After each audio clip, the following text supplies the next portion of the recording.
कराड ढेबेवाडी रोडवर पाटण तालुक्यात प्रवेश केल्यानंतर लागणारं पहिलं गाव म्हणजे मानेगाव. आणि या गावची रचना पाहिली की एक गोष्ट लगेच लक्षात येते, वस्ती बऱ्यापैकी एक सरळ पट्ट्यात विस्तारलेली आहे. पण मानेगावमध्ये सगळ्यात जास्त लक्ष वेधून घेतं ते म्हणजे गावच्या मुख्य रस्त्यालगत असलेलं तलाव. पाण्याच्या काठावरचं हे वातावरण इतकं निवांत आहे की गावातील ज्येष्ठ मंडळी तिथेच बसून थोडा वेळ विसावा घेताना दिसतात.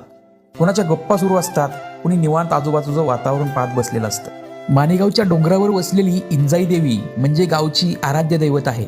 यात्रेच्या वेळी मात्र हे शांत गाव एकदम उत्साहाच्या रंगात न्हाऊन निघतं. डोंगर, तलाव, इंजाई देवी आणि इथल्या माणसांचं रोजचं जगणं या सगळ्यामुळे मानेगावचा हा छोटासा प्रवास अतिशय लक्षात राहून जातो. म्हणूनच मानेगावकरांचा नादच भारी ना भाऊ. तुम्ही कोणत्या गावातून हा व्हिडिओ पाहत आहात कमेंटमध्ये जरूर सांगा.